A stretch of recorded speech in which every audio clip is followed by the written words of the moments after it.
What is it? It's volcanic water. Volcanic water? So that's like that Fiji water, you know? They say Okay, nice. They say it filters through like volcanic rock, which is what makes it so good for you. Official sponsor of the podcast. Right. Waika. Waikika. I'll figure out how to pronounce my sponsors. Right. Yeah. Brought to you by Audible. Brought to you by. I've got Zevia too, official sponsor of the pod. Yeah. Good stuff. Have you ever done one of these before? I have not. Wow. Yeah, I just did my first one like maybe 2 months ago or something. It's a real interesting way with the headphones on. It sort of like locks you in. You hear? Yeah. Like a nice voice right here. One thing, just try to keep the microphone maybe about like a fist away from the So I from gotta the get thing. Closer here. Yeah. So you can move up to it. You can move this shit around. Word, baby. Word. Yeah. So how you doing today, my brother? I'm pretty good, man. All things being considered, yeah. Yeah, sure. Life has got its ups and downs. Yeah, I agree. I'm pretty. I mostly am like, gratitude is kind of the. I think Tony Robbins said that, like, if you want to change your life quickest, like start living from gratitude. Yeah. And he said that's the quickest thing he's ever found to like shift, like how you view life. I found that really interesting. So if anything's going bad, start thinking about all the shit that you're grateful for. yeah, and then like the lesson you could get from what's bad, right? Which there's typically one. It's weird when times are bad is when you like grow the most. That's absolutely true. And when they're good, a lot of times you just shut it down, and it's kind of like you stagnate till crap goes wrong, and then you go, oh shit, I'm not paying attention. Yeah. And then Both can teach you a lot. Like it's like in like Jiu Jitsu competition is like a great way. Like when shit goes terrible, it's obvious what you need to work on. Like if you get subbed, it's like, oh, well, I need to work on triangle choke escapes. Right. When you do great, it's like, oh, my game is perfect. I don't need to do anything. Right. It's kind of how it is. Show blade to warm ups. Yeah. It's kind of like how it is in life. When shit goes bad, it's like obvious that, stuff needs to happen. But when shit's great, maybe it's not as obvious like what you need to work on or what you need to do. It's cool how jiu-jitsu like embodies so many things, or like it represents literally everything. Like, you ever heard that how you do anything is how you do everything? Yeah, right? Absolutely. Which, I started thinking about that with jiu-jitsu, and I was like, man, I could do more. Right? That's totally true. And so I like. It's just a cool teacher. Yeah. Absolutely. It's kind of like most things in life, how you can see it in other parts of life. Like chess, you can see in other parts of life that being strategic, setting it up so have a impregnable defense, trying to not overcommit yourself, being, thinking fervently about each of your decisions and what the like potential ramifications could be. Thinking moves ahead, right? Yeah. Yeah. I put my hunter plays chess. He's in the Oh, nice. So he gets taught chess, which nice. It sucks. Maybe in a year or two he might start wracking me. Do you play chess? Yeah, a little. We've Nice. played a little bit online. Okay, yeah. It was funny. You asked me that, and I was like, man, I haven't played in like 10 years. So like I was pumped that we should do that again. Yeah, I'm down. It's fun. It's way fun. I downloaded it like as a way to maybe like an alternative for TikTok or Instagram or something. Like that could just be mindless scrolling for hours. At least when you're playing chess, you have a game plan. Yeah. It's like you can win or lose. The only thing is like sometimes before I go to sleep, I'll like want to play some chess and I'll like lose and then lose and lose. And I'm like, okay, one more. Let me just get a win in and I'll fucking go to sleep. And then I just fucking lost. Right. I start making stupid decisions, just going for it. Right. That's funny. Yeah. Now you're up 2 hours later. Yeah. Yeah. So have you ever heard of that movie Searching for Bobby Fischer? No, I haven't. So it's from the 90s. It's about this kid, prodigy, American prodigy, who they thought was going to be like the next Bobby Fischer, who's this like he's like a hermit, kind of reclusive chess genius. Oh, right? one of the greats, right? Yeah, Bobby Fischer? Yeah, and so this kid that they thought was going to be him, his name is Josh Waitskin. And this movie came out in the 90s. Well, fast forward to now, Josh Waitskin is a Marcelo Garcia black belt. And he part owns the studio with him, so he's part owners with Garcia. Okay, and he got a black belt from Marcelo in 4 years because he's like a genius. Doesn't he have like a game plan or a system? He has he wrote a book called The Art of Learning, which I have, and it's funny. Brent bought it after I told him this story. Oh, nice. Because he said that he's not a he doesn't consider himself a genius. He just thinks that or not really lucked, but he somehow figured out how to learn very quickly and very efficiently. That's interesting. And so he kind of plies it out in this book, which it's funny. I told Brent about it, and I think Brent read it, but I haven't read it yet. It's, it's like 3 down on my. I'm such a nutcase, man. I'll be like, okay, that's my order of the next books I'm going to read, and then I'll be reading 3 different books at the same time. Yeah. And I'll see one online. I'll be like, I got to start that. Yeah, and then you buy it and then never start it. I'm the same way. I've got so many books that I've never fucking started. Yeah, me too. Yeah. And then I do have a shitload that I've read as well, and then I'll reread some. Yeah. So, that too. I do like. I mean, I love books. I've reread a couple too, but I'm just such a slow reader that it can literally take me. If it's a difficult read, it can take a couple months. Okay. So I read slow now. My grandfather took like a speed reading course when he was like a young adult. And so he could just be kind of like this, man. He could be like do do do do do do do do do do do and just go through, And when I was a kid, he kind of taught me like how he did it. And so I became very, very good at skimming through stuff and like locking in on the like point of it, Sure. Yeah. And so that's literally how I got through school, because I hated, unless it was like literature or like history, I hated everything. Yeah. So I was such a knucklehead, I'd want to be out with my friends. So I would just read the chapters for the test, like the morning of, like on the way. And then I would like get a B on the test. I'd like skate through with C's because I could speed read. It was, wow. I always thought if I used it productively, it might have helped me more than just like, it did help me, but I mean, it helped me just get by. Yeah. I didn't have the same attitude I do now, where I would want to dominate the reading the game, grades. Yeah. So like now the me of today would go back to the me of then and be like, hey nerd, there's everybody around here knows your name, like act accordingly, step it up. I was never super interested in school either, or like wanted to get the best grades or anything. It just didn't really interest me. Me neither. I did like learning though. Like and that's why I think I read so much today. Like I enjoy learning new things. There's never been a better time in history to learn almost anything you want. From either YouTube videos or like tutorials or like coaches on. Maybe AI now might change that as well. Have you like played around with ChatGPT at all? Very, very briefly. In like my wife's used it to create content on our like copy. Okay, right? Which it's funny because I took this cool copywriting course from this Dan Coe, who he actually lives in Scottsdale, but he's very well known. And it's kind of like branding and copywriting through social media, and then like it's anchored by this newsletter is kind of his system. But I was like, you could make some good money eventually if you get good at this, right? Well, maybe first of this year, ChatGPT goes out hard, and they're like, that means the end of these professions. And it's like copywriting, like web building, website building, and like all these other things that AI is just going to knock out. Going to take over completely. Yeah. One thing that's super interesting, I watched Mark Andreessen on Joe Rogan Experience. Yeah. It's like, it's spelled Marc and then like Anderson with too many S's. And he had this whole thing, or he's apparently like an expert in AI, and he talks about it in depth in a number of different ways. And one thing that he brought up is that it's hilarious that we always thought technology and computers and everything is going to take over all the blue collar jobs. What AI might do is actually take over a lot of white collar jobs, because what we have right now is a super primitive version of what it could potentially be. It's like, isn't that crazy? Yeah, it is. Yeah. It's like the fucking Razor in like 2006. Remember, like that was the shit at that time. The Razor was the pinnacle of phones. 100%. Yeah, it was such a sick phone. I was like, wow. Yeah. What's up, girl? Yeah.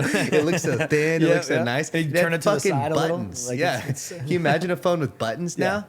And so now, we got a guest appearance. What's up, baby Jeej? How are you, crazy cat? She got a cool coloring. Yeah. She is cool.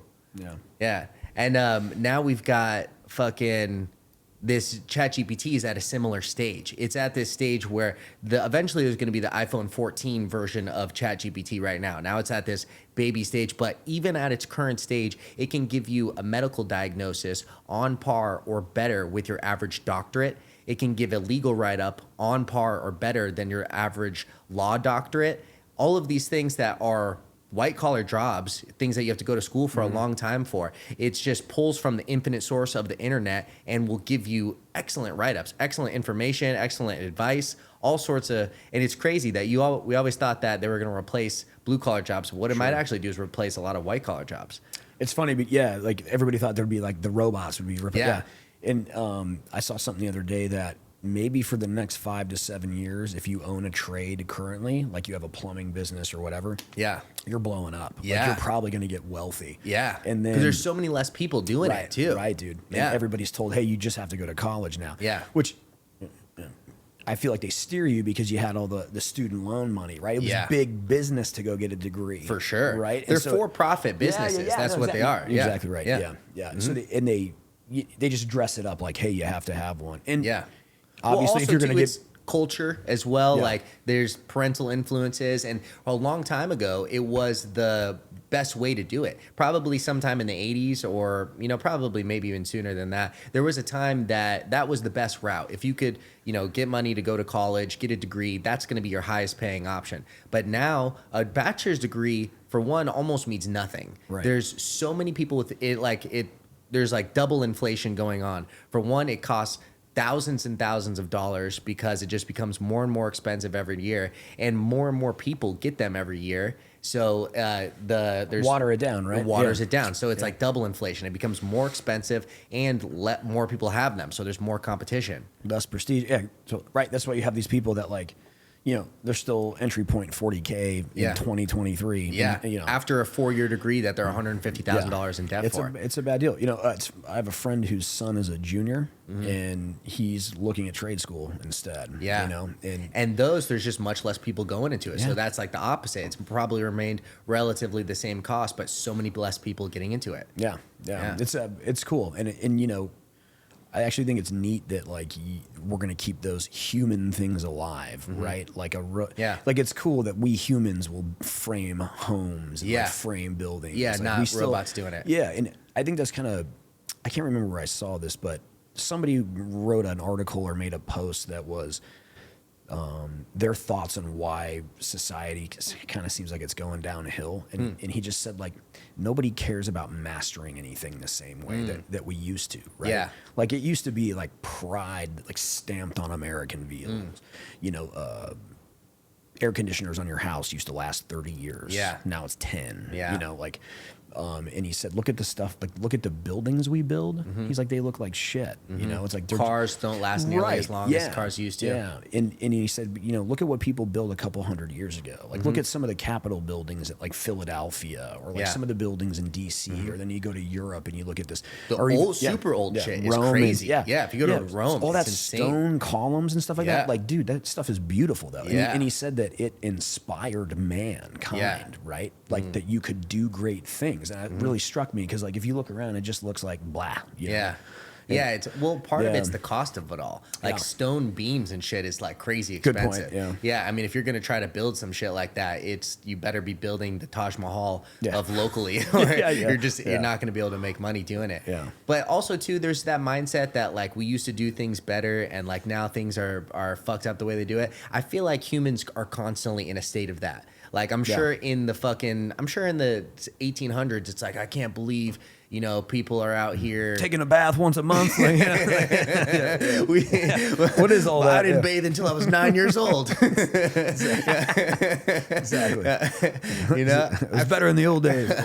Yeah, that's one thing that Mark talked about as far as the fucking AI, because Rogan, and I think generally people, I am for sure, or I had this concern that it's eventually going to take over and kill us, and become that. But he explains it for a few different reasons. That one, there's no logical progression from where it is now to becoming a sentient being, because it's not sentient right now. And right now, we don't even understand human sentience. Yeah. So how are we going to recreate sentience in something else when we literally don't understand how it works in the human brain? We know how to turn it off and on, but that's about it. As far as consciousness and sentience, that's all we know about it. We know to turn it off and on. We don't know where thoughts come from. We don't know what exactly that is. So he's like, there's no logical progression that what this is, no matter how advanced it gets, it doesn't become it. We have this tendency to anthropomorphize anything, give human characteristics to everything. We call it an it, but there is no it. There's no genie in a bottle. And so Rogan was very concerned, and he, kept going back into it. I recommend watching it. I will. It's Yeah. really good. Okay. But he's like, it's always been a concern that the current new thing is gonna fucking end the world. In like 2000, they thought that with the internet there was gonna be, all the fucking, I don't know. I remember, dude. I was still in the Army then, Yeah. right? Mm-hmm. And I worked at the mountain phase of Ranger School, right, in the hillbilly hills of Georgia, and it's called Dahlonega. Yeah. And they filmed the movie Deliverance like right by there, so it's like hillbilly town, right? Okay. And there was a lot of dudes with bunkers and like even in our unit, right? You got a lot of these like ready for the end of the world. Oh yeah, and they're like, we had Rangers on the base that were like, dude, I got a bunker, I got all this stuff, and they were pretty. Back then, I didn't think anything of that crap. I was like, yeah, whatever.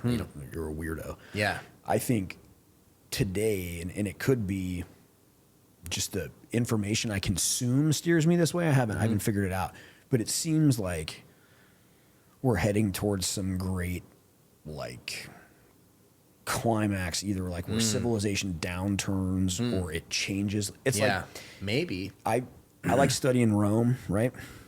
And in like the rise and fall. And if you look at the end of the Roman like Empire, and their dominance, we have a lot of similarities today. Whether it was like porous borders and what to do, multiple wars, confusion of gender. Totally. Well, there was that, dude. Yeah, and it was like the more decadent they got, the crazier the accepted practices became, right? Like they had vomitoriums. You ever hear that stuff, right?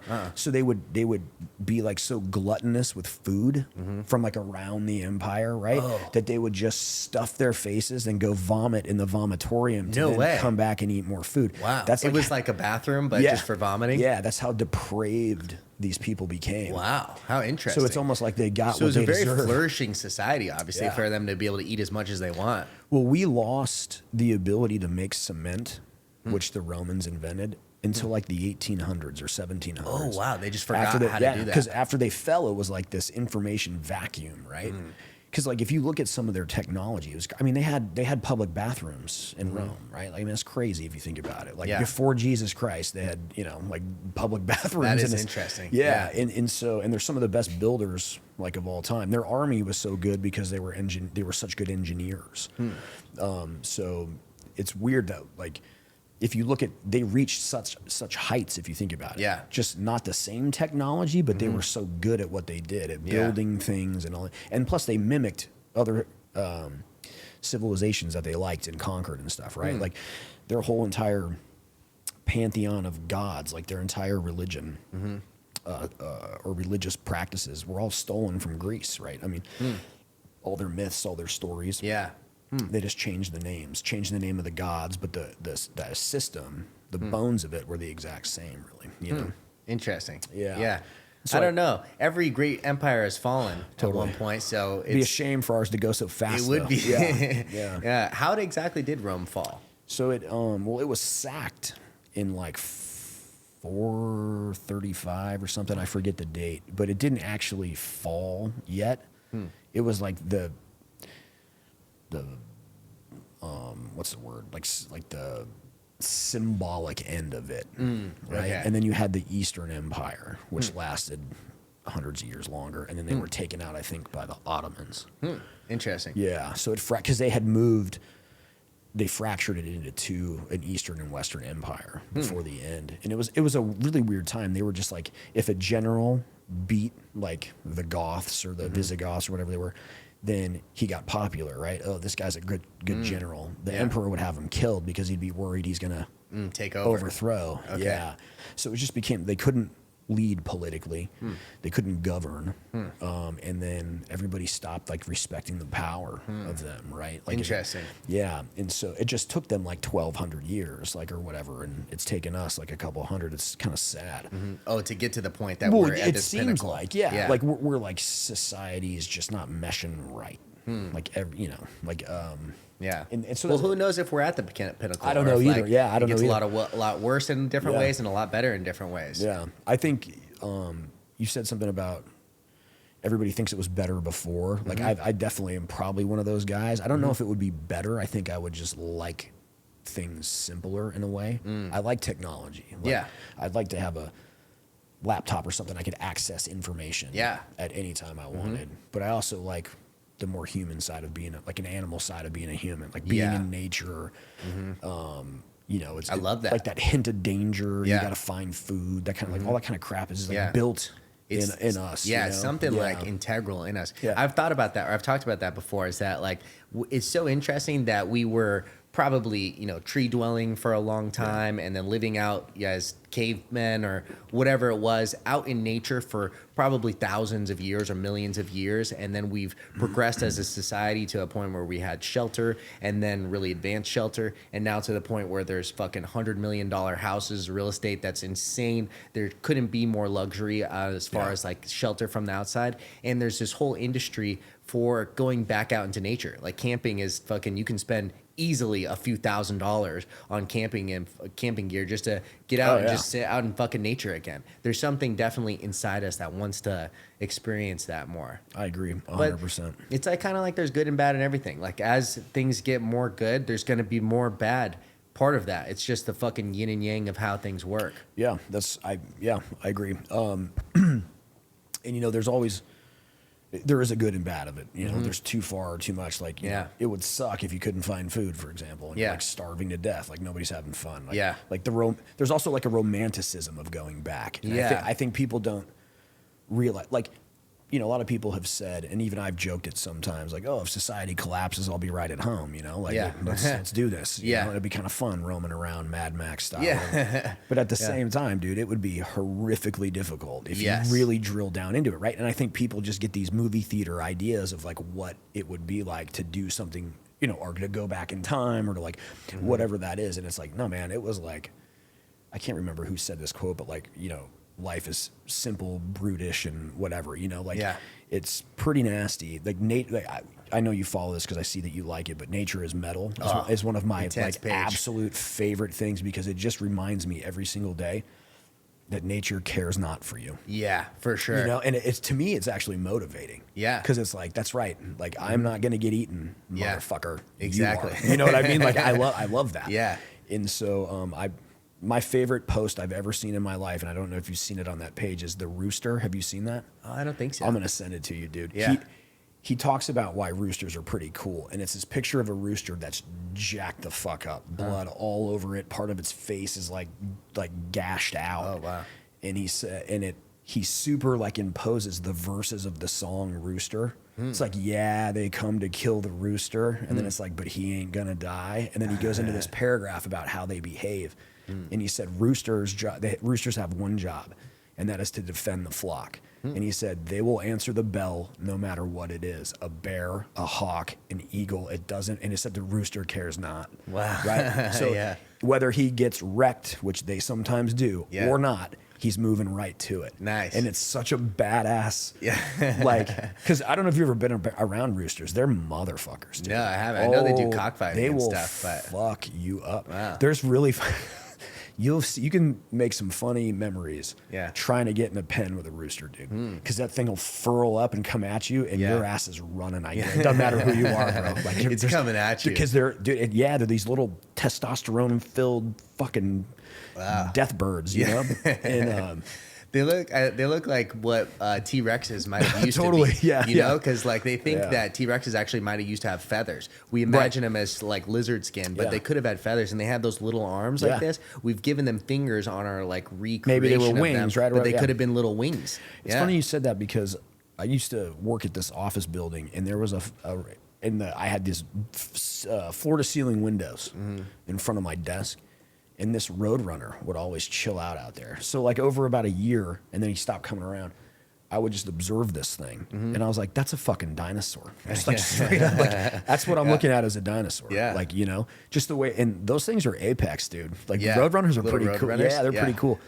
But my girlfriend said that because she's from Chicago and she'd heard about Roadrunners but never seen them. Yeah. She said when she first came here, she thought they were like fucking like, you know, dog size or something. From like the cartoon. The cartoon. That's amazing. She thought like we should have that's what never they told were. her. Yeah. Like, hey, maybe we'll find one. She's still out there looking. No. Dude, you could have played that so cool. That's funny. Well, so she'd figured it out by the time we met. But yeah. That'd be a funny lie to like perpetuate. You know? Like, oh shit, did you see that one? It was huge. What are those big like ostriches? You know, like ostriches are fucking big old birds. They freak me out. Birds actually kind of freak me out. Yeah. Like, and what I mean by that is there's something weird about them. Like an ostrich, what is that? World Wildlife or whatever that one is up in Prescott. Yeah. We like to go there and with the kids and stuff. But you ride that little bus around and the zebras are there and you can feed the giraffes and stuff. And they got all the big, water buffalo, whatever. Well, they have ostriches out there, and they come around and they'll like poke their heads in, and they're just weird looking motherfuckers. They'll and attack they got those, you too. Oh yeah, and those things are not fucking around. Yeah, you can ride them. They're so big. That's crazy. Yeah, and their eggs. I want to eat an ostrich egg. I mean, take me like I'd be like full for a week. You know? That would be nice. Over a nice steak, like over like a thing. bison steak or something. That'd be awesome. sick. Yeah, it would. Yeah. That's like the Flintstones back in. No, exactly. Yeah. I'd love to eat one of those. I like quail eggs too. Those are badass. Oh, I love quail eggs. Yeah. Yeah, me too. Eggs in general are delicious. I agree. You ever do them raw? Raw? Oh yeah, I've done like Rocky style. Yeah, so I'll get raw milk from Sprouts, and then I'll get those like pasture raised eggs. What is it, like Vital Farms? I think those taste the best. But I basically will crack them and get rid of the white, and just drop the yolks into the raw milk, and I'll do like 4 or 5 of them. A couple times a week or whatever. Oh, really? Do you do it regularly? Yeah, yeah. I've done it just to be like Rocky a couple times. That's awesome. Like I'll do the dun dun dun dun dun dun dun dun. Take a video while doing fucking it. gray sweatpants on and shit. Yeah, Yeah. His terrible formed one-arm push-ups and shit. Yeah. But Did you? I heard this story the other day about him, and I forget the exact. About Sylvester? Yeah, I forget the exact details, but something about him and his wife got in this argument because he was going to get a dog and she like didn't want him to. He divorced her, and he covered her picture on his arm with the dog. With the dog tattoo. Really? Like he's basically. Is that a true story? Yeah. They were married for like 30 years or something. I'm sure there was more behind it, but like it was just like, you want to talk about a ruthless like alpha. Like How I mean, interesting. Yeah, I thought it was crazy. I'm like, damn, he might be cooler than I thought he was. Like, don't tell me what I can do. Yeah. How interesting. Which makes it's just funny. Yeah. That is funny. Like I was thinking about something because we were talking about how like we always thought shit was better than they were. And there is the story that like Mark tells on that podcast that was like the Greek god that brought fire down to the people. Yeah. The myth is that fire didn't exist, and then he brought it from the heavens down to the people, gave people fire. And his punishment for this was he was chained to a stone, and a crow would eat his liver out every morning, and then he would regenerate, and it would do it for eternity. So that was his punishment for giving fire to the people, because this was how bad it was for giving people this new technology. Because even though you can make steak with it, you can keep yourself warm at night, you can use it for light, you can also burn down civilization with fire. And so I think that's like a good analogy for, in every good there's great goods in it and great bads in it. So I think as we continue to get better and better and better, I think that's just the natural progression, is that we continue better in this direction, and it's also just naturally going to continue worse at the same time. That's like how the yin and yang works. Yeah, that's true. It's like if we just eventually hit something where something's got to give. But it's like, there's market crashes fairly regularly if you think on like human history. So it's just there's going to be ups and downs in life. Strikes and gutters, as the Big Lebowski would say. Strikes and gutters, man. I love that movie. That's a good one. Yeah, it's I don't know. It's all like I study myth a lot actually, because it's like early psychology, right? Yeah, like it teaches people how to navigate difficulty or how to interpret things that might be occurring to them, right? And I just think that they use, although some of these stories seem to come true, right? Like when we were kids, it was still kind of widely regarded that like Troy was mythical, right? But it's not. Like they found As the a real city. guy? Yeah, no, the city, right? Like the Trojan War. The city of Troy was actually they found. It's in, I believe it's in on the coast of Turkey, but it was long thought to be a myth because Homer wrote it. You know, like it was supposed to. You know, so some things they do come around and figure out like, oh, you know, shit, that was actually real. But a lot of the mythology.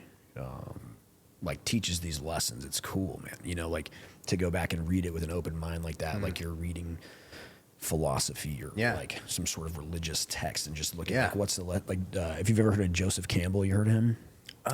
Is that the guy who started? So Joseph Campbell wrote the book The Hero with 1,000 Faces. Oh, okay. No, I was thinking the guy who started Mormonism. It's also Joseph something, right? Smith, I think. Oh, Joseph Smith. Yeah. So Joseph Campbell was a mythology professor and symbology professor, like at Sarah Lawrence. He was a really smart guy. He was like friends with Carl Jung.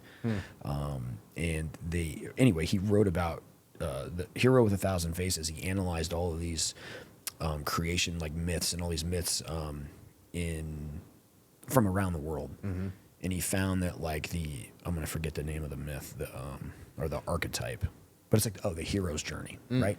Has all the same basic tenets no matter the culture it's told in. So like to him, that's a human story, right? The story like, of the hero. Yeah. And what it means, like everybody's got to kind of slay their dragons and stuff. And there's a ton of examples of it from like Hercules and his 12 laborers to like all these other different myths in throughout different cultures and throughout history, right? And he synthesized them basically. And he's like, look, they all fit this frame, right? And his like kind of hypothesis is like, that's because it's like inside of us. It's like an integral part of like who we are. Interesting. Right? And George Lucas used that framework to write Star Wars. Oh. And the funny thing is for the longest time, that was the highest grossing movies ever. And it's because it struck a chord with everyone because he used the hero's journey as the framework, right? Wow. Which kind of proved Campbell's point. Like everybody connects to that story. Star Wars sucks. I don't like it. No. So you got to talk theme. I'm not a Star Wars guy. I'm not a Star Wars guy at all. Obviously, it's a huge thing. People love it. Yeah, totally. I do think it's like better than Star Trek and stuff or whatever. But at least historically, the new Star Treks are kind of good movies. But they made Star Wars like Disney. So it's. Yeah, I agree. Honestly, I haven't seen those either. I'm just not a big fan of fantasy in general. Like Lord of the Rings, never watched it. Did you watch Game of Thrones? Game of Thrones, never watched it. No way. I think I watched the first 2 episodes and didn't get too into it. It takes most of the first season to start liking it, in my opinion. Honestly, any series that's like that where people are like, wait till the 5th or 6th episode, I just don't want it. So for me, that was Breaking Bad. Like I was bored out of my mind for like the whole first season. Yeah. But my dad was like vehemently like, don't stop watching the show. He's like, it's painting the picture, blah, blah, blah, blah, blah. And it ends up being maybe the best TV show ever made. Wow. And so, which most people think it is the best drama ever. Yeah. Have you ever seen, what's the one that was just like last year, Ozarks? Oh, yeah. Oh, dude, so fucking good. Dude, gangster show. By the way. Really good. That I would have died from anxiety before I ever died from the cartel. Like just like trying to keep all those irons. All those moving parts. Oh, dude. And his like marriage is falling apart. Yeah. Kids hate him. Yeah. Like some Wendy's chick's trying to bang him on the worst fucking person in the world. Bro. Yeah. You want to talk about like a bad spouse can bring you down or something. Like look at that. Oh my God. She was ruthlessly smart. Like so. In certain ways. Yeah. But she was also an idiot in a lot of ways. 100%. Dude, yeah. She tried to like put her son in jail. Yeah. And tried to lock him up. Yeah. She was a wild card on that show. But then she had the boss man, like I forget his name right Navarro. now. Yeah. There was a weird sexual tension he kind of dug her balls, I think. Yeah. Because she had balls, that's for sure. That's for sure. But well, remember there's that one part where he like gets locked up and then Javi dies, his son, and then he's like, because I'm actually just rewatching the awesome. last. Yeah, my girl never saw the last season. Okay. Or she's not like she hasn't watched it, and so we're like watching it right now, and I'm like rewatching it. I forgot a whole bit of it. So he was never supposed to go to jail. He goes to jail. The son dies. He comes there, and she's like, "Hey, we've got a game plan for this." And he's like, "I can't fucking believe you." And she goes, "Are you seriously gonna take this opportunity?" Or she says like a jab Yeah. to him right in front, and he stands up and he's like, "I'll fucking kill you." He's like, "I'll kill you. I'll kill your whole family." And so what she does is she goes and she tells everyone like, "Meeting went great." And she talks to the FBI people. Meeting went so well. You need to get him out of solitary confinement into a general population. Yeah. So because that was her comeback at him, is like, "How are you gonna kill me? You can't talk to anyone. How are you gonna do anything?" And she, after he's like, "I'll fucking kill your whole family," she leaves and then puts him from solitary confinement into the general population. And he gets shanked, right? No, well, I forget actually. I haven't You're not there rewatched yet? the whole Okay. thing yet. Pretty sure he gets shanked anyway. Oh, really? Yeah. As just a power move, he threatens to kill her, and as a power move, she puts him back in general population where he has the ability to make that call now. Yeah. But also, so it's funny when you watch that because you can't prove whether she did it so he could make the call or if she wanted him vulnerable to being killed. Ooh, because he does, I'm pretty sure he gets shanked. He's a tough guy. Like, I'm pretty sure he gets stabbed and he ends up killing the guy who stabs him, but he's hurt. Oh, He's like, yeah. he's pretty jacked up, I think, you know? I remember that. Yeah, we haven't finished the last season again. I've watched it once, but it was like a couple years ago since I saw the last one. Did you ever watch the show Rome? I don't think so. This fucking cat. What are you doing, Dude. Not gonna, Second cat. not You crazy cat. So, have you watched Rome? I didn't. I don't think so. Bro. So, in my opinion, before there was Game of Thrones, before they started making super gory, sexualized shows, there was Rome. Okay. And at the time, it was the most expensive show ever on television until Game of Thrones. But because it was so like realistically recreated. But it's about how Caesar, like right after he defeats the Gauls, has to race back to Rome, and basically how Caesar becomes dictator. And then it reminded me of when I mentioned that the Stabbing? boss man gets stabbed.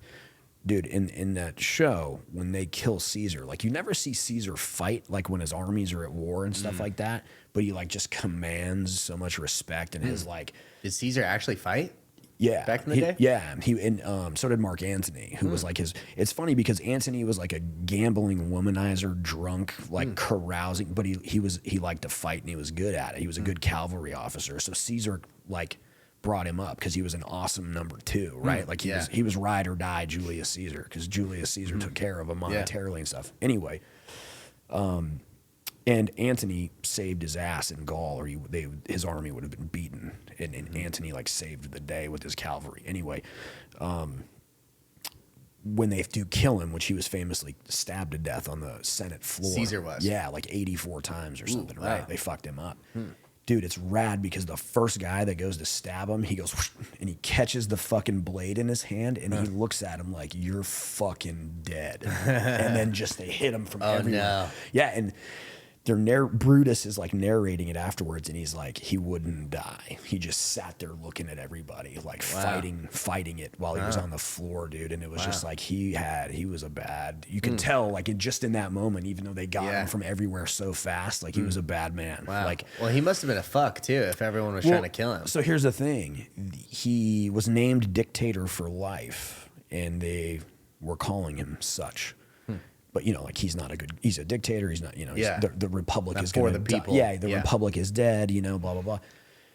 But there was precedent that he was going to give it back because a general named Sulla, kind of in the generation before Caesar, they gave him ultimate power. They named him dictator so he could kick the shit out of, I forget what country. It wasn't Carthage, but it was, so he could defeat this Roman enemy that was threatening to beat Rome. And he did it. He whooped their ass, and then he gave Rome back to the people. So Sulla was like revered as like the epitome of a Roman, right? And so he went back to his farm. He put down his sword, he went back to his farm, and he gave Rome back to the people. So you could speculate Caesar was going to do that. Whether he was or not, his nephew, Octavian, who became Caesar Augustus, he changed his name, was a fucking political genius and is probably the best emperor. Oh, really? And he ruled forever. He ruled for like 43 years. Oh, wow. But Caesar's will gave his fortune to the people of Rome. So interesting. when the conspirators who killed him were trying to say he's a piece of shit who's trying to rule everybody, well, in his will, died. he gave his entire fortune to the citizens of Rome. It's kind of hard to say he was a piece of shit, isn't it? Right? Yeah, but he could also just hated his son. Well, he didn't have one. Oh, okay. He didn't have one. His What nephew, about Octavius? he was kind of his heir, but he was his nephew. Oh, interesting. But he in the show he calls him Little Owl because he's already wise like an owl, even though he's young, you know. So that's his nickname for him. Wow. But whether Octavian was behind the will because it was a fucking radical power play because it took all the wind out of the conspirators' sails. It had nothing to say. Like, dude, Yeah, how can he you gave paint? all of his How can you paint him money like away. a fucking greedy piece of shit? He gave his entire earthly fortune to the people. Like he was a man of the people. Yeah. Right. So it looks. And so they chased those guys down and they killed them all. And even though they raised armies and stuff. Oh, the people that killed him? Yeah. So in the end, Octavian, Mark Antony, and Crassus maybe combined and defeated them. And then Octavian ended up defeating Antony and Cleopatra. It was this big, they were at war for a while. And then when Augustus was in power by himself, this was very intelligent of him. Rather than look like he was above everybody, he made the official name of his office First Among Equals. So that it sounded like we're all the same. First among equals. Yeah, Wow, that's he's pretty cool. very man. fucking smart. Wow. And he Interesting. always praised the Senate. Always. Wow. Like he would diffuse like credit and everything. praise the Senate. He was Interesting. very intelligent, Wow. dude. And he kept, because, you know, those were murderous motherfuckers. They all wanted to be in charge. Yeah. So he very, very expertly kept them at bay. And he had also, like most great leaders, he had a great number two. He had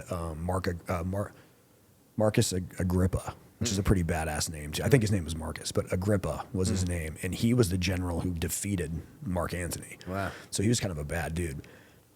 But he had that guy.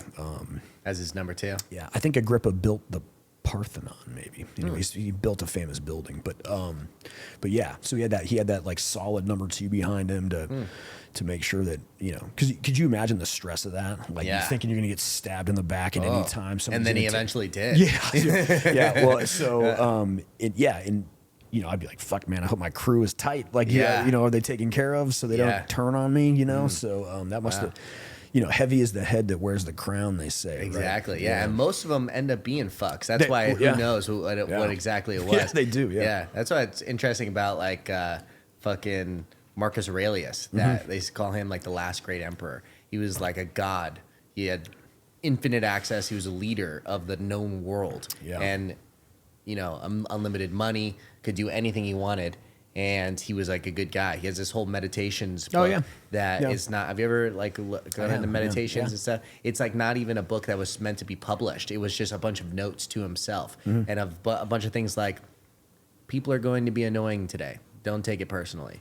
You know, just all these little notes to himself. And it's so interesting that he was a good guy and had infinite power. He was truly like a god among men. Somebody tried to assassinate him, and he very famously forgave them. Oh, wow. Huh. And people were telling him, like, you can't do that. You're going to look weak. And he's like, the power move here is to be in such a position of power as to forgive him. Right? Yeah. And he did. Interesting. And everybody was like, whoa. Right? Because nobody forgave shit back then. They punished it crazily. Yeah. Like, I'm gonna cut death. your organs out in front of the crowd so Yeah. nobody tries this again. Kinda. And he was like, he went the exact opposite way. He's like, I forgive you. Like, he was so powerful. He's like, I'll let you live. Yeah. How about that, motherfucker? And you're never gonna say another thing again. You know. At a time that we were so fucking savage by Totally. doing stuff like that. I don't know if you've ever seen. I one time watched like the top 15 ways that we tortured people. Oh, it's back in the that day. shit is it's crazy. horrible. Yeah. I mean, like one of them was like there's fucking a bull made of metal that they would I know lock that you one. in and Yeah. put a fire underneath. They did that and in it would Greece, slowly bro. get hotter and hotter and cook you hotter alive. until you start screaming. And then the way that the pipes were structured, it would sound like a bull going through the mouth of it because of your screams. Fucked up through is it. that. Yeah. Yeah, and you're slow cooked too, if you think. Yeah. We were fuck. nasty people, dude. Yeah. The worst thing I've ever heard, I think, and it was Dan Carlin, the hardcore history guy. Okay, yeah, he's fucking legit. It's yeah, So yeah. interesting. I could go off on that stuff. He's the man. He does a post. I forget the name of it, but it's about kind of like a religious revolution in Europe, like the Martin Luther tacking that fucking 93 Theses or whatever it is on the door. Yeah. The Protestant split from like Catholicism. Okay. Well, it kicked up all these like the troubadours and all these like little subsects of like kind of people pushing limits for the first time, right? And there were trying different versions of the religion. like almost like sex cults were popping up, which like in super crazy conservative medieval Europe. That was crazy. Right. So Yeah. these guys did that, and I think it was in the Netherlands. In this, I don't know the names, so I'm not going to give them all because I forget. But so the leader of this like uprising ends up kind of taking over this city, and the prince bishop of the city raises this army. They're going to come take it back, and he's unsuccessful for a while. And inside the city walls, it's debauchery, dude. Drinking and carousing. Everybody's banging everybody like a freaking Dionysus like orgy or something, right? And the leader of all this says he's like, God is leading him through all this debauchery, which is funny. But so he says he's going to go out there and wreck that army with God's power, basically. And he has like a little guard of like 6 dudes or something, right? So he rides out there with like 3 knights or whatever you want to call them on each side. Yeah. And promptly gets mowed down. Yeah. Like obviously. It's like a full army. And he's like riding in and they were just like, and he's out. I mean, like, you know, like fucking idiot, you know? Yeah. But I guess he was convicted that God was gonna just part the seas or whatever he's gonna do in the ranks. Yeah. And they tacked his fucking dick and balls on the front gate of the fucking. Ooh. Yeah, like what's up? Wow. Right? And then his second in command takes over, and he's kind of banging away for a while and like leading some debauchery. Well, somebody lets the army in through this like sewer entrance or some kind of underground. They open the gates. Whew. So anyway, this number 2 who's now in charge and his 2 guys get put on trial and convicted of all these like sodomy and all the crimes they used to throw at you back in the day. Right? Like it's funny that like, that's illegal. Like no putting it in the butt. Relations with the unwed, you know, or whatever you're talking, right? Yeah. So this is where I'm getting to. I had to kind of paint the picture. Yeah. Dude, they tied them to this huge like wooden stump or pole or whatever, right? And they put their necks in these harnesses, these like metal collars that were attached to this big pole or post or tree. Pardon me. And they heated up these very large, like flat, like wide iron bars, right? And so these 3 guys, one on each side of these poles, attached by the neck, and then their hands, I believe, were tied to the pole. Okay. Okay. Oh, no, I'm sorry. Yeah, up like so. Yeah. Okay. And then what they did is they would take that metal rod, slap it against their ribs, white hot, and peel it down, and it would just rip all the skin and flesh off your body, right?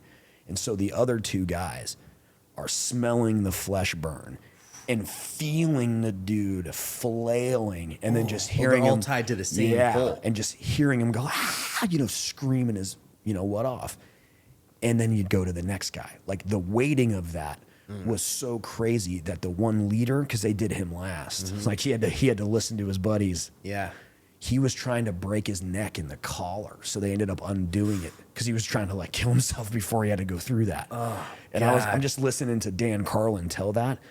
And he was trying to like commit suicide before he had to go through this. He was such a good storyteller too, and he's like telling, I'm like sweating bullets, like dude, like I just the way that they like are like burning you at the stake. Yeah, I'd be like, how could I off myself before we get out there? Yeah. Like I'm not, like, I'm not into easy that. way out. Just fucking it. Like, your mom's a bitch. Like stab me real quick or something. Like let's get out of here. Like, wow. That's crazy. Yeah. It's insane to think of like what level of savage we were, even in like civilized eras. Yeah. You know? There's that saying like, if we were like savages are actually more civil than we are. Because if you run your mouth, Yeah. in like a savage environment, you're gonna get brained. You know what I mean? Like you talk some shit, so like, Yeah, you know, and exactly. your brain's falling out, you're done. Yeah. Now, if you talk shit and you get hit, like you just do 10 years. That's or correct. something. Yeah. So I was always fascinated with like duels, right? Like Andrew Jackson, the president, right? They called that dude Old Hickory because the rumor Is was it duel when you like stand 10 paces and then some turn kind of- around and shoot? And there's rules, right? Like it could I be always like that. How there had to be plenty of people fucking turning around at 3 and shooting. well, so right? you had a second, and if you did that, they would kill you. So people would watch, so you Gotcha. couldn't cheat. Because otherwise, like I'd be like, I don't give a. You know? Exactly. We're about to kill each other. But it's like, dude, for like an insult, you might be like, hey, motherfucker, pistols at dawn. And you're like, shit, if I refuse, I'm a bitch publicly now. But if I do it, like I'm gonna get shot, maybe, right? So it's like I better watch my mouth when I'm out and about, you know. And it's kind of built in, right? And so like Andrew Jackson, for example, is kind of funny. He married this like widow who was rich, and apparently she was like a flues, bro, banging it all over Washington. And some people every once in a while would insult him about her. And to defend her honor, he would challenge them to a duel. Wow. And straight kill him. Like, I mean, because he must have killed a lot of people. well, they called him. They called him Old Hickory because they said like bullets bounced off him, but he had several bullets in his body. Oh wow! And very famously, somebody tried to assassinate him, and both barrels of their pistol malfunctioned. Wow! And he knocked him unconscious with his cane. He had a cane at the time too, and a cape probably. What a badass! He was a pimp, dude. Yeah, and a cape. That's funny. Cane and a pimp, and a cape. That's like if you heard like Teddy Roosevelt was shot in the chest and then gave like a his 2-hour fucking speech afterwards.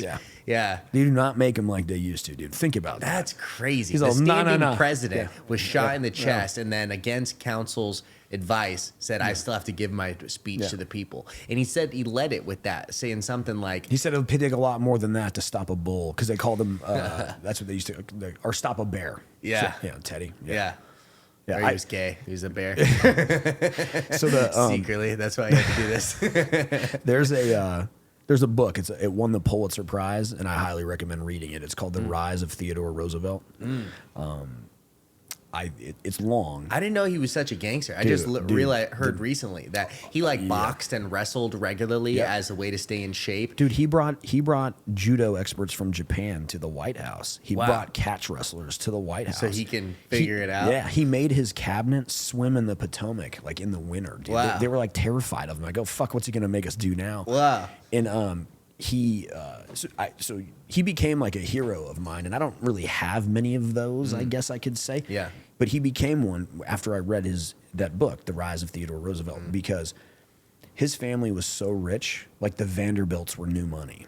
Like they were staples in New York, dude, old New York money. And his dad, because rich guys used to do this, he paid like an Irish immigrant to fight for him in the Civil War. And Teddy Roosevelt was like deeply ashamed by that, right? It was the only, like he got drafted and he paid someone else to go take his place. Yeah, and Roosevelt was ashamed of that. And it was the only thing he didn't like about his dad. He loved his dad. And one day he was an asthmatic so bad he would like sit against trees. Teddy was. Yeah, and he would draw birds. And by the time he was 14, because he's a very smart person. By the time he was 14, he had like published a book on birds. And so he was going to go to school for that. Like ornithology or whatever they call it, or biology. And one day his dad came into his room and he said, Teddy, you're like weak and sickly. And he said, you're never going to go as far as you could. He's like, because you've got a great mind. But until you build your body, you're never going to go. Your body's not going to carry you as far as you can go. Wow. And he said, I know you can do it. And the next day he sent over like a circus strongman who was a boxer. And the guy brought him down to a gymnasium in the city and started training him how to box. And like his asthma went away, and he went from this like sickly little kid to like one of the most robust dudes you've ever heard of. He was like the Ivy League middleweight runner-up boxing champ. Wow, Teddy was. Yeah, wow. He what was. A beast. He was like second in his class at Harvard or something. And very famously, his like Secretary of State gave him a book to read.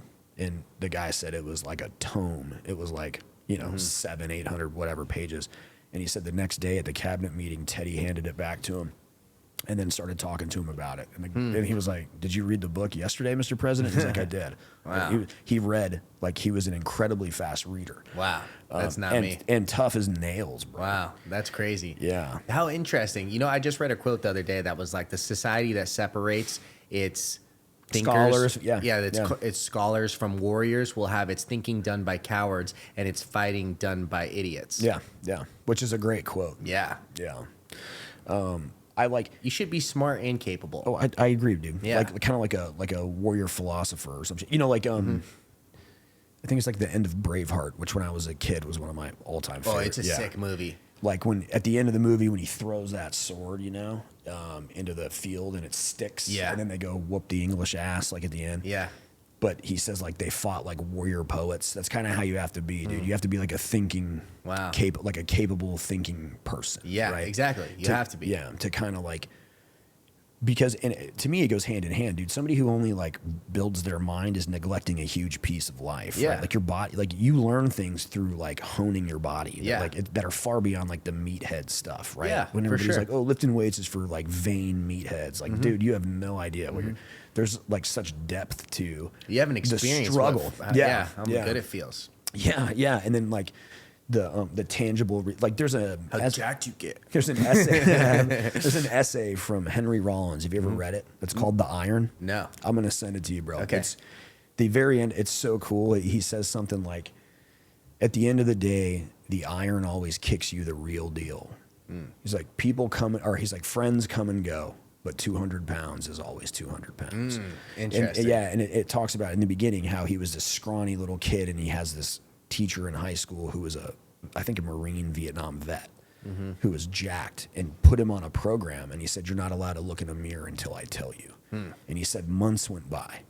And one day he was leaving class and the teacher goes, "You can look in the mirror today." And he said, "When I looked in the mirror, man," he's like, "I had muscles." He's like, I didn't look in the mirror for months. That's crazy. Yeah. And he goes, and when I did, he's like, I realize now like what he was teaching me or whatever, you know? And so he said, it's such an awesome essay from like a punk rock singer, like, you know, like to talk about. And he like perfectly like captures why people work out, whether they can articulate it or not. Yeah. Like you read that and you go, yeah, that's it. Yeah. Like he gets it. Has mental benefits. 100%, dude. 100%. Yeah. Especially if you have like a stressful life outside of it, it gives such release and such like jiu-jitsu for me is just so meditative. No matter like how busy and stressful and compact and nonstop my life is, when I go to jiu-jitsu for an hour or an hour and a half, all of that's gone. And I'm just completely in the moment with, you know, rolling and trying to not have someone fucking strangle me. Right. I had somebody, that's exactly right. Like you have to focus on what you're doing and all the noise like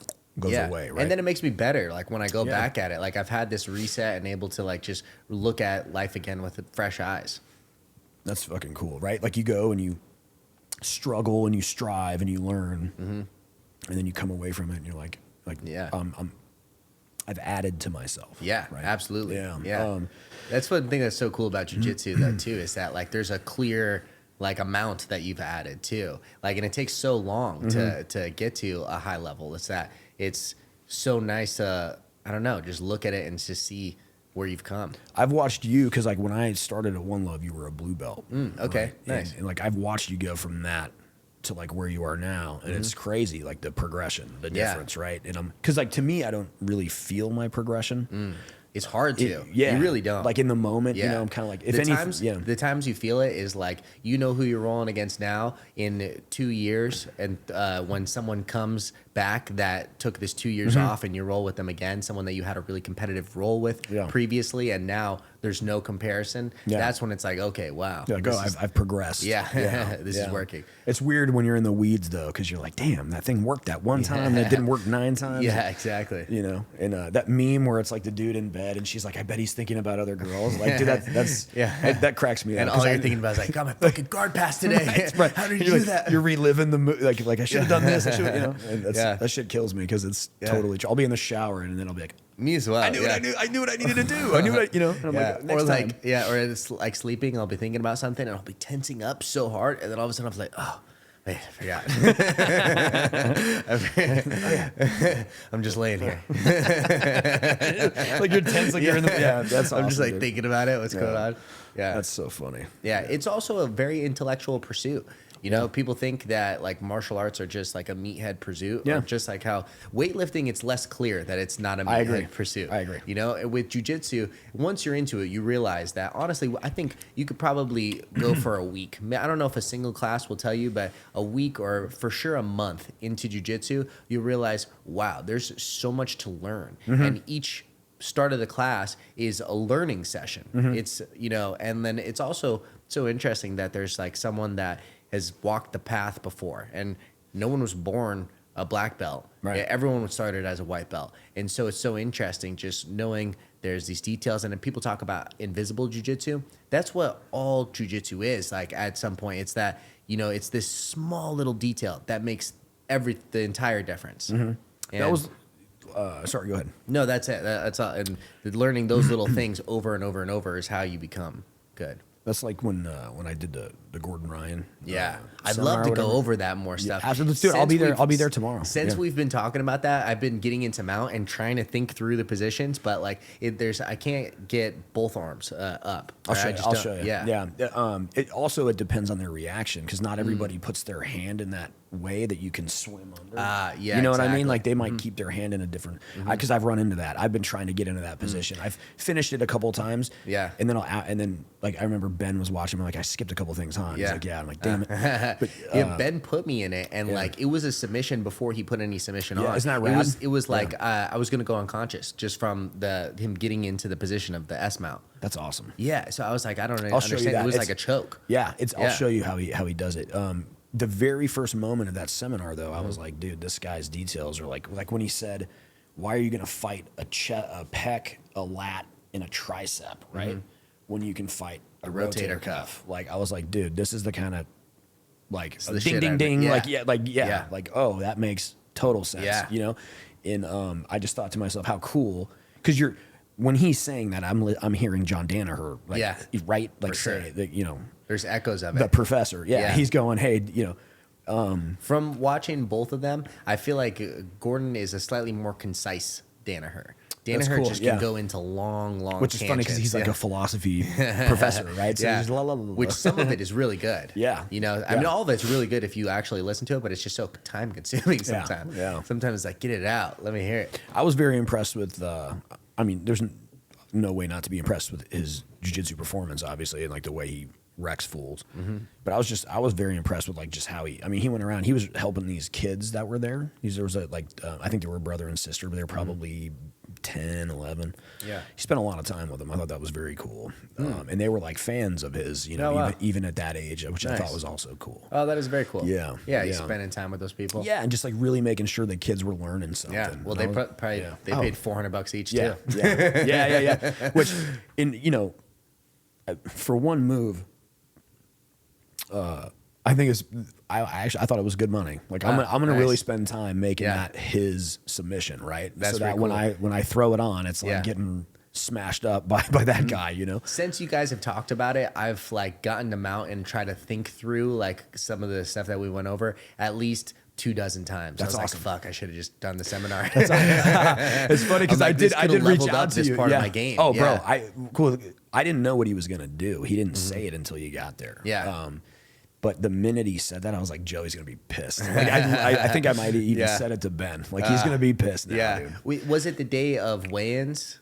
Right? It was the day Yeah. before. It was the day events? before, yeah. Yeah. I think part of it also is like I just had such a busy day leading up to And it. you were gonna compete, which I wasn't thinking about when I asked you. Yeah. Yeah. so You know, that's honestly, that's fine. I mean, not necessarily for adding for your game because you don't want to necessarily add new movements. Mm-hmm. There's probably certain details that would have helped positions and whatnot, but you don't necessarily want to add entirely new sequences the day before an event. Totally. But since then, like I said, in just normal training, I've gotten there and tried to think like, okay, what were the details we went through? I'm sure it would have helped me a ton.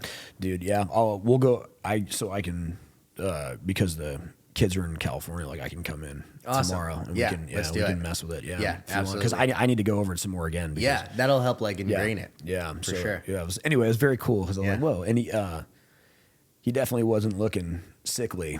I mean, you know, because I'm like 200 pounds. I mean, he was demonstrably bigger. Oh, wow. Yeah, he's you know, a big dude. Yeah, he got super light, but That's now what I was he's saying. He's getting back, bigger again. Yeah. It's a strange deal there, and he Part of it is his stomach. He can't. He literally can't eat. Yeah, and he trains very different than like he trains kind of like a bodybuilder, which is kind of funny for like a high level combat sports athletes. On top of jujitsu. Yeah, yeah, because he does do like straight power. I mean, he's trying to maintain huge size, which he may not naturally. Yeah, some of them dudes are just, you know, it's crazy to me to think about like, you know, Mark Hunt or a guy like that, you know, or like Tai Tuivasa or whatever. They have to like bust their ass to be 265. That's right. crazy. Like, you know what I mean? Or Francis Ngannou. Oh, dude. Yeah. Did you just see what naturally walks around at 285? Did you see what Mike Tyson said? No. Oh, about Ngannou. So did you know that Ngannou is paying him to be in his camp? Oh, is he? I just saw it today. He's going going to be in doing his boxing. He's going to be in his corner for does he have a fight set? Oh, he's fighting Fury. Tyson Fury, bro. Oh, So interesting. the crazy thing is the other day Mike Tyson goes, knowing that he fought Wilder. Yeah. He goes, Tyson Fury's never been hit by somebody like Francis. And for Iron Mike to say that, you're like, yo, you know. And dude, they named Deontay Wilder. I'll have to send this to you if you want. It's like there was like the Ring magazine. Basically, they said Deontay Wilder is the hardest one-punch knockout artist in heavyweight history, and they got records going back to like the 1870s when, like, you know, what do you call those guys? Like metal worker. Wait, what is it? Something Smith. You know what I'm talking about? I can't think of the term right now. You know, hammer and iron and forges and stuff. Why can't I remember the word? Something Smith. Yeah, something. I keep wanting to say locksmith, damn it, but it's not a locksmith. Anyway, like those dudes were like the guys knocking people out, like dudes that are hammering iron. You know, constantly. Like, and they say because Wilder's knockout percent, he has in 43 wins, he has 42 knockouts. Yeah. Anyway, so knowing that, Tyson still said he's never been hit by anybody. Wow. Like yeah, Francis. he had the death touch. Yeah, 100%. And he said I'm there working on his speed. Because like imagine if he gets him doing that super quick. shit. I mean, he's teaching him like the peekaboo shit that I was watching today. Dude. Yeah, that'd be crazy. I have a hard time believing he can beat a boxing because from boxing, as a tactician goes, there aren't a lot of better heavyweight boxing tacticians that you can find than and Tyson. He's what, 6'9"? Yeah, he's just huge. Insane reach. Yeah. How tall is Francis?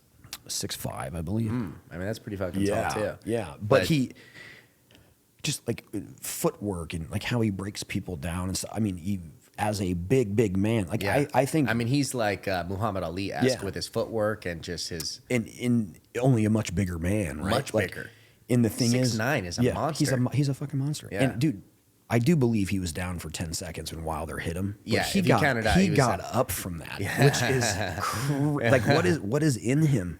Yeah. Like, dude, that punch would have sent people to the morgue. And he was like, huh? Yeah. Which also, too, though, it is crazy that was called a draw. Yeah. It was literally 10 rounds to 2. It was. Like, he won that round. Yeah. Deontay won that round and the other one. How the hell is that a draw? That's true. Yeah. I think it was almost like the judges going, you got fucked, bro. He was knocked out. So we'll make it a draw. Like, come back and do it again. Yeah. You know, but regardless if it was 10 seconds or not, he got up under his own power. That's which crazy. Is crazy. And so I think the best chance an MMA fighter would have to beat a boxer would be in the heavyweight division because you have less gangster skills, right? Like you're not talking Bud Crawford moving around in there, dude. You know, like you're talking big lumbering dudes. That's why Tyson was one of the reasons Tyson was so awesome. So fucking quick. Yeah, even though he was he smaller, moves like a lightweight, and he had incredible technique, bro. Yeah. I mean, hands high, peak. You know, I mean, his people do not give Mike Tyson enough credit for his boxing technique. He was he's my favorite boxer. Yeah, of all time. Dude. Yeah, I think he is, and most people would agree, the scariest combat sport athlete of the last 60 years.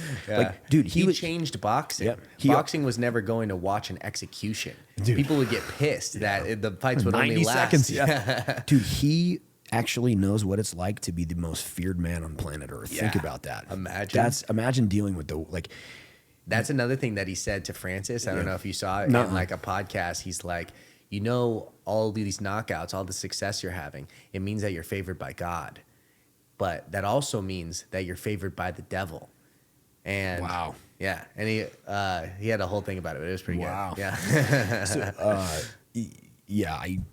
That guy, dude. I cried on the couch when Buster Douglas beat him because it was like watching a god fail, Yeah. like a Hercules not get it done. Yeah. Like that's not supposed to Crazy. happen. Yeah. Buster was like a plus 900 Dude, underdog. here's the thing though, that dude was yoked in that fight. Buster was? Yeah, man. And he was 6'7", 250. Yeah. Hammering Tyson for 10 rounds, and Tyson took that shit for 10 rounds. Yeah. Like the shot. And then even the knockout, the mouthpiece came out. Like he he's picked it up. scrambling it out, putting it back Yeah. in his mouth. He He's wasn't ready. He wasn't out he was cold game from to that the yeah, end. from that punch. Like which Yeah. and he didn't even train for him. Yeah. Dude. I mean, that's what he said in the most famous Yeah. fight. He's like, I didn't even train for this. I trained maybe 2-3 weeks. I had to bury my best friend. I'm the best ever. Oh. Dude, he gets I'll into eat your that children. Dude, I'm the most ruthless and vicious champion that's ever been. I will. His skill when he early on was so good, and I like who he has become now. Kind of this Uncle Mike, like Dude, he's shaman-esque. yeah, and he's wise. Like there's wisdom in his life. He truly is. because he decided to use it. Yeah. instead of just be a schmuck. Yeah. Or like let his circumstances. Yeah. Make him into something. And also, too, he reached these great pinnacles, but he also got fucked by that fucking reptilian motherfucker. I agree. His manager. Yeah. He would just like handle all his expenses for him, and then he would charge him like fucking $10,000, $100,000 fee, hotel booking fee. Yeah. All these crazy things. So He had the people around him did not do him a favor. Yeah. Which is why you have to respect like Mayweather so much, right? Like Mayweather got paid, and even after he got paid, he still showed up. Like I remember fights, you're saying? Oh yeah, like train. Like I remember 50 Cent saying, Although there's been people who have saying he's spent it like a motherfucker too. yeah, well that's why he's got to keep making it. But I've heard stories where like because he's got like 30 cars, this crazy house. I heard the story where all of his cars were repossessed like 2 days before a fight. And then he went and fought, and then fucking brought them all back to the house. So he probably sucks with money, but he makes a lot. Yeah, he makes a crazy amount. But when he got rich, he didn't stop. Like obviously it took McGregor down, right? It didn't take Mayweather down. Like as far as like the money, staying a martial artist, a true martial artist. Like they say it's hard to get up and do road work if you're in satin sheets, right? Yeah. Like, and that never got Mayweather. And I remember when 50 Cent was his buddy, because they're not friends anymore or whatever. But 50 Cent was like, we were on the way to a club, and he gets word that a fight was signed, and he had the limo pull over. He got to the trunk, and he changed into fucking workout clothes, and he's like, I'm gonna hit road work. And, right then. Yeah, and 50's like, are you fucking serious, bro? And he's like, yeah, dude. He's like, fight signed. And he's like, I never seen a dude like that. He's like, it was like a Friday night. He's like, bro, wait till Monday. And he's like, nah. He's stopping right there. Yeah, and he didn't give a fuck. He's like, I'm going to run right now. Exactly. Because he wanted to retire with that O, right? Which it's sad that McGregor didn't get that. It's almost embarrassing, but like I liked that guy. Dude, I loved him when too. he was coming up. People are like haters of him, but I think they're like the fucking MMA hipsters. Like if you just look at what he's done for the sport, it's incredible. Also, I don't care what anybody says, bro. He puts his hands on Floyd Mayweather, and that was a dude. Dude, he caught Floyd with that uppercut. That's one of 3 punches that I can remember ever, anybody catching. Legitimately landed on Floyd In the middle of the ring, the only other one in I his can boxing remember. debut. The only one I can remember who hit him clean in the center of the ring was Sugar Shane Mosley in their fight. And it was like at the end of round 2, he caught him, and it actually put him on skates for a split second. Didn't drop him, but put him on skates. And then he put a clinic on Mosley for the rest of the. But he hit him. Because Shane in his prime, I mean, that's a Hall of Fame dude. Shane could fight. But pre-Floyd fight, that was still focused McGregor. Totally. It was the Floyd that got him paid $100 million. Correct, and he's out. And then, he fought Khabib after that, and he was drinking fight week. He was just drinking at the presser. I mean, there's that one presser where he right. just got so fucked up, and he's just like in the thing like. He can barely fucking talk anyway. Yeah. But dude, I said this to Brent, and Brent was like, "Ooh," because I said, dude, if you disrespect the gift, it's taken from you. Like he had, and Brent was like, wow, like, that's fucking, it's making me laugh. Cause but it seems to be true, man. The same thing happened to Tyson. Dude, if you disrespect the gift, they'll take it. Yeah. Like the universe will take it. Yeah. And it seemed to have taken it from McGregor because he just had, it's like he moved, it was like almost like he was interdimensional, bro. He just closed distance slipped punches and cracked. Like, dude, he dismantled Eddie Alvarez. That's who one of is the most a tough impressive motherfucker, dude. One of the most impressive championship bouts ever in history. He dismantled him like he didn't know how to fight. It was crazy. Dude, just a wizard in there. The best part is that post-fight, I remember they asked Alvarez a question. They're like, hey, when that punch came on that, he's like, was it a punch? He's like, I didn't see it. Yeah. Fucking knocked him down, you know? And that's what he said. He's yeah. like, the power is like, I'm not sure. He's like, I just couldn't, it was so quick. I didn't see anything. And his reaction timing. He was working with Ido Portal back then, and like all that movement. Shit was so like hyper focused on the movement. That's what cool. fucking Nate Diaz says. Like you're playing touch butt in the park with that dork. That's right. That's right. But he was doing super weird stuff, just all focused on movement. Yeah, and super interesting. The weird shit was you could see him like almost in real time diagnose a dude, and then like his movement. Yeah. And I thought that was like, dude, I wonder if that's because he's studying movement, he can break it down. Yeah. Like I know what his body's doing. And he was such like an expert in space. Yeah. Because he could reach that left hand like way. It's kind of stupid to like be on your front foot like that, you know, with the way he would do it. But every time was a KO when he like you know, when he'd overcommit on correct. That. Yeah, but he'd always find it. He might be one of the most accurate punchers I've ever seen because he was putting it on Floyd's chin when he hit him. Yeah, like every fucking time. That's another thing that he said. Connected. Yeah, that's one thing that he said. Like timing beats speed, and accuracy beats power. Yeah.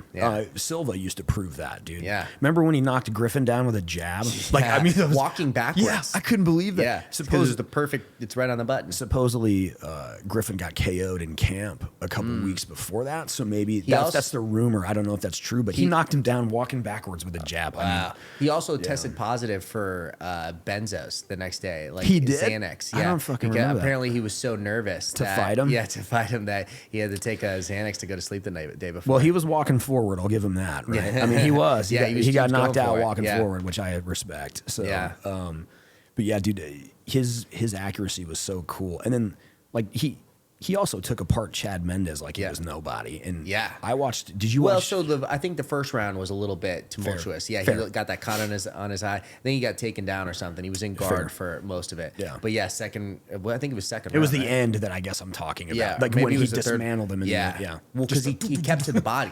That was one thing. They were always like, because that was his first real test. He'd never fought a wrestler before, and that was everyone's question: can he handle a wrestler? And he fucking kept going to the body, just that kick to the body, kick to the body, kick to the body. By the end of the fight, Chad was tired. It had worn on him, and then he just kept putting it on him. And it was that straight left that he, you know, kind of overcommitted or came off that back foot on and put him out with. Yeah, that's fucking left hand is crazy. Insane. Like, I've got a left hand like I put a horse to sleep. Dude, you're like, what did you say, dude? Like, is that a fire or something? What's my name? Fucking it's for me, ma. It's for me, ma. It's for me, ma. Periwinkle blue. Yeah, he's got one of the. I don't mean to cut you off. No, you're good. He's got one of the best fucking like speeches or just fucking series of words that have ever been said before a fight. If you remember when they were doing that world tour going around all these different pressers, they did one in Brazil and the whole crowd's booing him, and McGregor calls him a clown, and he's like, for him to call me a clown, he's like, my name, the McGregor name, well, whatever it means in fucking the Gaelic Irish, or whatever. Gaelic. He's like, it means there's royalty in my blood. If this was a different time, I would invade his favela on horseback and kill everyone who was unfit to walk. But this is a different time, so I'll just kick his ass in July. That's deep, dude. He's like, I'll oppress your native people. He's like, that's what I'll fucking do. Exactly. Dude. Yeah. That. And then also, man, what I'm talking about, like that gift, right? He literally called his shot on Aldo, which is one of the weirdest things. One of the best fighters, pound for pound, you could ever find. Yeah. And he's maybe the lightweight GOAT. Yeah. Called his shot, bro. Yeah. He's like, I will walk him into dead space, and when he goes there, I will not be there. Yeah. And there's that fucking video that they do side by side of him talking about the exact movement too, doing the exact movement of stepping over and sending it right. He's there. like, I just see him in that video or in that pre-fight Yeah. movie they made. He's or like, video I'll they walk made. him He's into like, dead space. He's like, I see him just throwing that overhand and me countering or whatever, however Yeah. he said it, and that's literally exactly what the fuck he did. Yeah, it's crazy. Yeah, yeah. The fact that he was like speaking it into existence too was insane. That he was putting His whole life he was speaking into existence. That's what I'm saying. Yeah. And he shit on the gift. I mean, I don't know. Because I thought, I mean, there was a time I thought he would have slept Poirier as good as Poirier looks, and Poirier can box. Yeah. But and Poirier, you when know Poirier hit him when he was bent down, Yeah. and he just, that was like some like iconic. Yeah. It's like the fall of McGregor. Yeah. You know. Well, also too, you remember in that fight, he came out in like a boxing stance. He didn't come out in his karate McGregor. true. He came out in a boxing stance because there was talks of him fighting Manny Pacquiao. Oh, yeah, and yeah. he was, and Dustin's a southpaw as well, and so he was doing this in his head, in his fucking. It's like you said, it's almost like. Where this is his gift is almost a curse as well, because in his overly egotistical head, this was just a warm-up fight for the Manny Pacquiao, and he was looking at it as he's just gonna go in, fight a southpaw, doing this boxing stance and fuck him up. got his and fucking then leg kicked off. he got his leg kicked off because he was not in his normal stance. Yeah. He didn't take it seriously.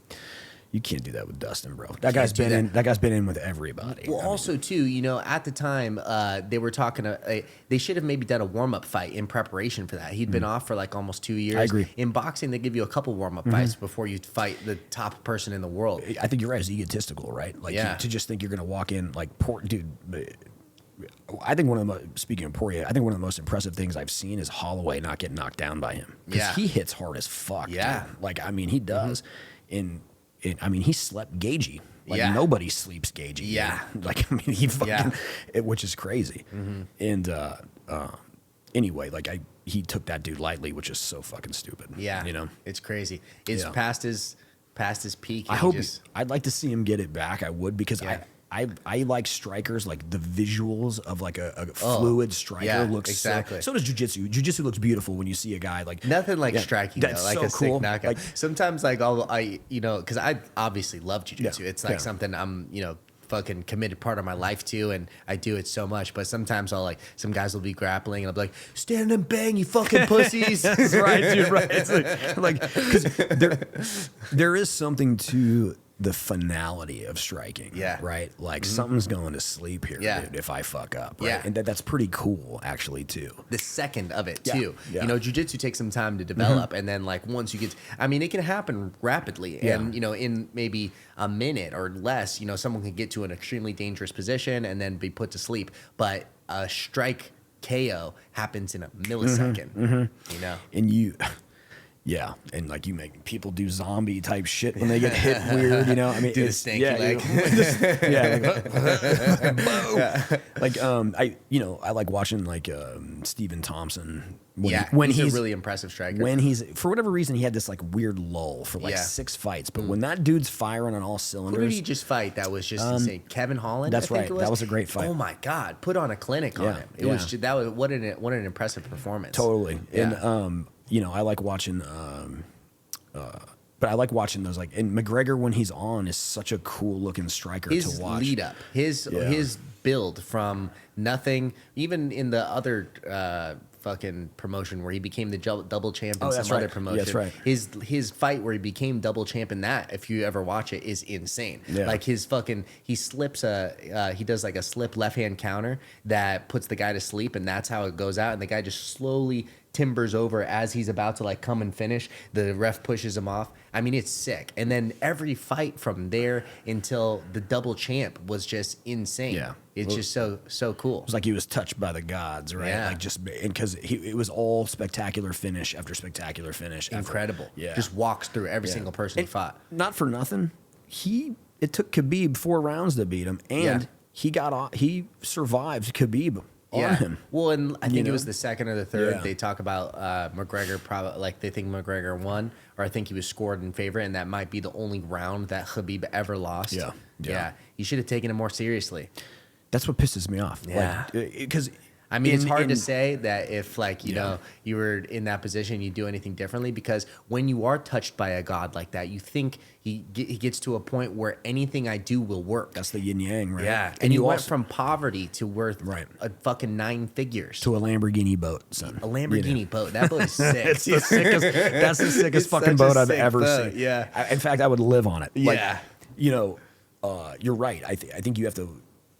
I gotta say, man, I do feel like if it was me, that I would have such a fear of looking like a dipshit in front of millions of people that like I'd want my legacy never to be remembered by, like, oh yeah, he made it to the belt and then he fucking got clobbered out like a bitch. He, he doesn't. He gets so good that that no longer is in the realm of possibilities in his head. Good point. The realm of possibilities only end in success, and that's part of the reason why he was so successful, because that probably was, like, you know, early on in his career, he came to that determination that I can only win. Like, I cannot lose. I cannot lose. And he believed in himself 100%. Yeah, which is also the little blip in that was his loss to Nate Diaz, getting strangled on that. And like the way he handled that loss was so, and you know, honestly, it was just so fucking regal. It was a really, really incredible way to handle that. And then the fucking difference between how he handled that loss and how he handled the second Dustin loss, where he's like, your wife is in my DMs. That was so bad. It was horrible. I don't know. It's Actually, such a difference. Buddy, that is a great fucking point. I talked about the way he handled that loss. I remember calling my little brother and being like, dude, that's how a warrior loses. Yeah. Right? Like, that dude owned it. He wore it. He congratulated him. And nobody had ever seen it. Yeah. Like, what's this prick going to act like? Because he's so arrogant. All he does is fucking talk. And he took it like a fucking man. Yeah, exactly. You're totally right. And then the DM thing, I remember, like, that guy's dead to me. Like, it's so embarrassing. Yeah. It was so embarrassing. You know, so many fucking bullshit in between that too. He punched an old man in a bar. Yeah, and he's all this crazy shit. Yeah. He's getting accused of like sexual assault and shit. It's like, some dude, girl said that she had his baby, and then apparently they did fucking paternity or whatever. Yeah, but I mean, if you get that point, she probably really thought that it was his. She's like, oh damn, I banged 3 guys that week. I mean, you know, one of them had a chance to be a lottery ticket. Yeah, exactly. Yeah, better chances than the lottery. That's right. 1 in 3, dude. It's just, I'm like a 1 in 3 chance that I'm a millionaire. Yeah, right. But dude, yeah, you're. That's it. Somebody should. If I'm his coach, I'd play those 2 videos to him. He's probably completely surrounded by yes men, which is terrible. Like, it's funny that you can't reach. I've always thought, like, who's another fighter that I thought, like, if I could tell this guy something, I feel like nobody's told him it this way. Like, I can fucking reach him. Like, hey, Connor, I want you to watch your concession after the Diaz fight. Yeah. And now I want you to watch what the fuck you did with Poirier and tell me that same 2 guy deserves to fucking be the winning fighter. Yeah. You know, like, you know it's not true. Yeah. Be that fucking guy, dude. Yeah. That guy made your money. This guy's a whack job. Yeah, it's got to be out, someone, you know? like, in his life that he trusts more than anything. That is the only person that can present that to him. Yeah. Because once you could be a fucking, you know, have 3,000 followers and you're getting haters and dumb people in your comments. Imagine once you get millions. to the multi-millions, 50 million followers, you have to not read any of that shit. Because honestly, it means nothing. It's just noise in the ether. I agree with you. It is noise, and that's my biggest, like, shit on the internet. Like, that is so fucking, it's so weird to me that people will take the time. Can talk shit, yeah. Yeah, and they'll be like, fuck this clown. Or they'll be like, you can't fight. Be like, bro, let me see footage. Yeah.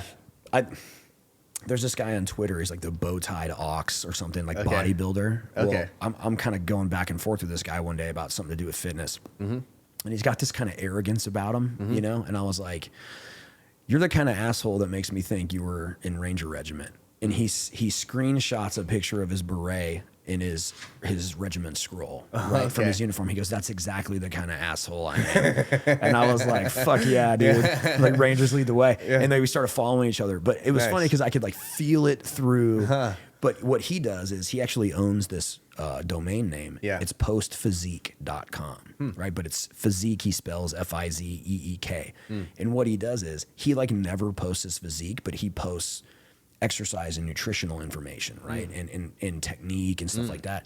And every once in a while, people will be like, you don't know what the fuck you're talking about. And he'll go post physique, right? Okay, So like interesting. snap a photo of your body, bro. Yeah. And no matter what, he crushes them. Yeah. Which is his trump card, right? Yeah. Because he's like 240 with an 8-pack. Like he's huge, dude. Huh. And so he'll be like, that's me. He's like, I literally own the domain name post physique. He's like, don't ever talk to me again. Like, you know, it just destroys them, right? Like you don't know what you're talking about. But I don't know. I think that's funny. Yeah. Like, let me just go ahead and clown you real quick. That is great. You know, if you're talking shit. But I like that because it's a way that he combats the idiocy of like imagine somebody who's like skinny fat telling this guy he doesn't know what he's talking about, right? Like, dude, what are you talking about? You know, like And the internet is full of people who 100% who are non-credentialed.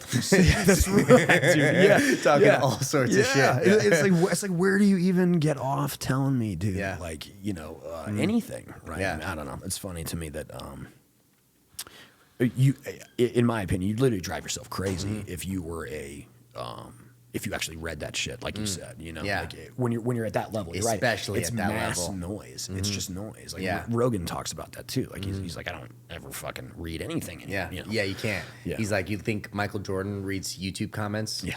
He's like, he's like, who are you? You fucking peon. Yeah. Like I don't even know you. Yeah. Right? Exactly. Nice. All right. Well, we're getting close here. Cool. Get the open mat at 6:30. So Word. Yeah. Well, awesome, man, dude. That was a fucking fun time. Yeah, I think that was a great conversation. Yeah. I It kind is of a like fun the way to do headphones it, and right? shit. Yeah, it's it cool. locks you in. Yeah. You're just like so fucking present in what's going on. I was like, I don't know what the fuck am I gonna say. You know? But it's easy. We're just talking shit. It just happens. Yeah, it's dude, cool. I knew that was not going to be hard for you. You're one. I never shut my mouth. Dude. If there's any person, fucking coach is looking at me like, shut up, dude. Just start doing drills. Damn. Yeah, dude. I feel attacked. No, that was a fun time. I'd love to have you on more. Thanks. That'd be awesome. Yeah, I appreciate it'd that. be easy to do fucking hours together. Yeah, dude. Yeah, awesome. Well, thanks, brother. Yeah, if thank you if very you want much. to shout out your socials or anything like that, you're welcome to. Sniper Fit on Instagram, and I have it's called No Hero, KNOW. Those are my 2 pages, and I post like fitness information and general fuckery. So awesome, brother. Yeah, well, awesome. dude, it was awesome Thanks, having you on. Thanks a lot. Appreciate Thank you, it. sir. Yeah.